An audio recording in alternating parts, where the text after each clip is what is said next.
Hi guys, welcome to my channel. आज का जो टॉपिक है त्रिकोणमिति से रिलेटेड प्रश्न रहेगा। जैसे tan थीटा बराबर 3/4 तो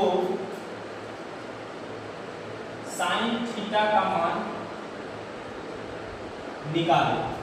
ठीक है, प्रश्न है कि tan थीटा बराबर 3/4 तो sin थीटा का मान निकालना है। इसके लिए फार्मूला हम पिछले वीडियो में आप लोग को बना के बताए थे। तो सबसे पहले यहाँ देखना है कि tan थीटा बराबर 3/4। tan थीटा का फार्मूला होता है लंब बटे आधार। अगर इस तरीका का प्रश्न आपसे पूछा जाए तो सबसे पहले आपको 3 सूत्र आपको निकालना पड़ेगा, लंब, आधार और कर्व। तो यहाँ पर देखा जाए tan थीटा बराबर 3/4 तो tan का जो फार्मूला है लंब बटे आधार, मतलब लंब जो है 3 है, आधार आपका कितना है 4 है।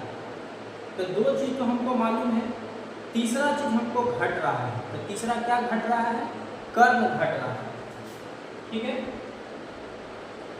ऐसे प्रश्न में आपको दो चीज दिया हुआ रहेगा, या तो आपको लंब कर्व दे रहेगा तो आधार निकालना है। ठीक है, तो यहाँ पे हमको लंब और आधार दिया है, हमको कर्व निकालना है। तो कर्व का जो फार्मूला होता है लंब स्क्वायर प्लस आधार स्क्वायर। एक चीज याद रखिएगा, कर्व जैसी पूछेगा समझिएगा जुटेगा, और चाहे लंब पूछे चाहे आधार पूछे समझिएगा घटेगा। ठीक है, तो यहाँ से 3 का स्क्वायर और 4 का स्क्वायर, 3 3 9, 4 4 16, जोड़ देंगे 25, 25 का वर्गमूल कितना हो जाता है 5। अब देखिए तीनों हमको पता हो गया, लंब बोलेगा 3, आधार बोलेगा 4, कर्व बोलेगा कितना हो जाएगा 5। अब अगर त्रिकोणमिति में किसी का भी अगर पूछे साइन, कॉस, टैन, कॉट कुछ का पूछेगा तो आपको इसको निकल जाएगा, इजी से इसका मान निकलेगा। जैसे यहाँ पूछ रहा है साइन थीटा, तो साइन थीटा का फार्मूला होता है लंब बटे कर्व, लंब बटे कर्व होता है।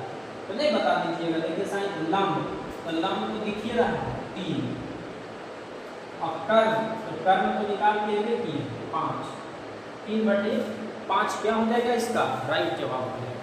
तो इस तरीका के अगर आपको प्रश्न रहे तो आपको इसी टाइप से सोल्व करना है। ठीक है, तो आशा करते हैं कि आप लोग को समझ में आ गया है।